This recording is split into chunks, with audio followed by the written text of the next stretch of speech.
Quien lucha en el acierto o en el error, quien se enamora del cambio social y se considera revolucionario, tiene que tener el riesgo de la muerte y de la prisión, como una de las eventualidades. Pero el hombre es un bicho raro, hay gente que arriesga la vida por manejar un auto a 300 kilómetros. Arriesgar la vida por una causa hermosa parece bastante más racional.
Quan l'abril del 2002 Júlia García Valdecasas va decidir que calia entrar al Casal Popular de Gràcia, centre social ocupat per l'Assemblea de Joves de Gràcia, feia exactament un mes que mig milió de persones havien sortit al carrer per protestar contra l'Europa del capital i la guerra.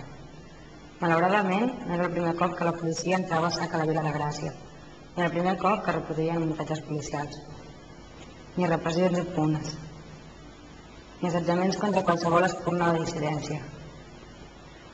En fi, que tot plegat, quan García Valdecasas va decidir atacar contra l'Assemblea de Joves de Gràcia, el grup 6è de la Brigada d'Informació ja havia detingut en Carles, un jove sense cap relació amb l'Assemblea de Joves, que va ser acusat per un policia d'un suposat delicte d'estalls contra una entitat financera i que va estar empresonat més de 2 setmanes. I de passada, els comandaments de la Brigada d'Informació van decidir que era el moment adient per engegar una operació policial contra el jovent combatiu de la vila, per criminalitzar l'assemblea i intentar esborrar-la del mapa. I es van succeir les detencions, els escorcolls, els interrogatoris sense advocats. Entremig, els maltractes, els insults, els cops, les humiliacions i les vexacions. Cap pregunta sobre cap delicte. Només preguntes sobre companys, moviments, col·lectius populars i lluites socials. En paral·lel, van fer el registre del Casal Popular, enmig d'un espectacular dispositiu policial, negant en tot moment la legítima presència de testimonis, malgrat que la consellera de Drets Civils del districte i la presidenta de l'Associació de Veïns de Gràcia s'hi van oferir. Al costat, fent bon tàndem, premsa-policia, la classe periodística mentia i manipulava, sobre una suposada cèl·lula d'acció terrorista, sense contrastar cap ni una de les mentides que sortien dels despatxos de la policia. Per dalt i a cops d'altaveus, la història oficial i virtual, per sota, l'altra història, la dels que pateixen els interrogatoris de comissaria, els despassats informes policials i unes peticions fiscals que pugen a més de 8 anys. ¿Quién juzgará? ¿Quién está limpio para condenar la violencia? ¿Quién dictará que valores no son humanos? ¿Quién justificará cuando masaten a tus hermanos? ¿Quién puede decir dónde el odio empieza? ¿Quién es capaz de poner precio a tu cabeza?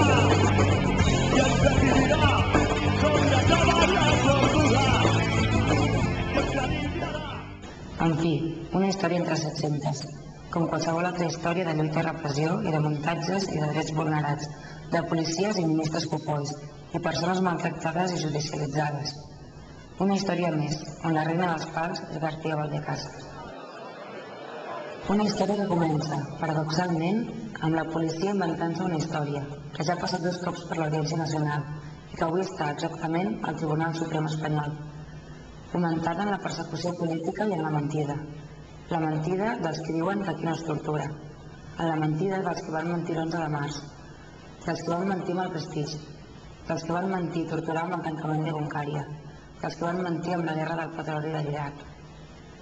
Si van mentir aleshores, a Galícia, a Madrid, al País Basc, a Besora, a Bagdad, per què no mentir per 3 joves de Gràcia presentats com a professionals en terrorisme?